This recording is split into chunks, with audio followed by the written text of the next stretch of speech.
Every credit memo you send a vendor comes down to just a few numbers, and you set them once. Let's dial in your rates so each month comes out exactly the way you'd negotiate it by hand. Every month, right here, you run credit recovery, and it builds a credit memo for each of your vendors asking for money you're owed back. But how does it know how much to ask for? That comes down to a handful of rates you set once. Get them right, and every memo lands exactly where you'd negotiate it yourself. Those rates live on your Settings tab. There are just 4 of them, and each one answers a simple question. When something goes a vendor's way at your expense, how much of it do they cover? Let's take them one at a time. Start with your target retail margin. This is the foundation. It defines what we call keystone, the normal price a product should sell at. Keystone is just your cost divided by 1 minus this margin, so at 50%, it's simply twice what you paid.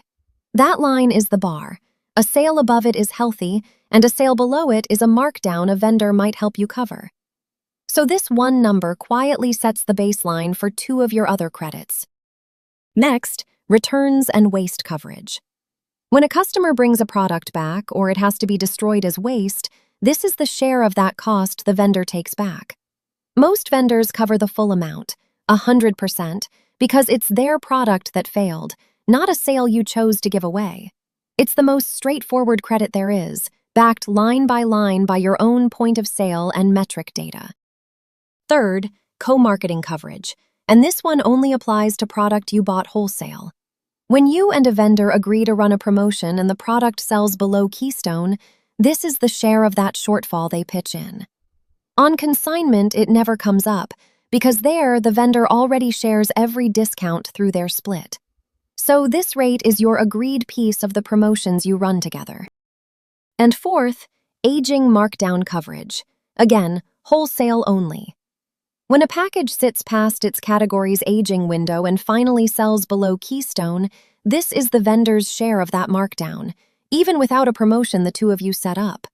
It's completely separate from co-marketing. You can set it higher, since slow-moving product is a shared risk. Leave it blank, the way it is here, and it simply follows your co-marketing rate. Now, everything you just set are your defaults. They apply to every vendor automatically. But no 2 vendor deals are identical, so you can override any rate for any single vendor. See how some of this vendor's numbers are highlighted in green? Those are rates negotiated just for them. Everything in plain text is quietly inheriting your defaults, so a blank override always falls back to the number you set up top. You only touch a vendor when their deal is genuinely different. One last thing that makes this powerful: these are your terms. You set them, and they take effect immediately. There's no vendor sign-off to wait on. So set each rate to match the deal you've actually made, vendor by vendor.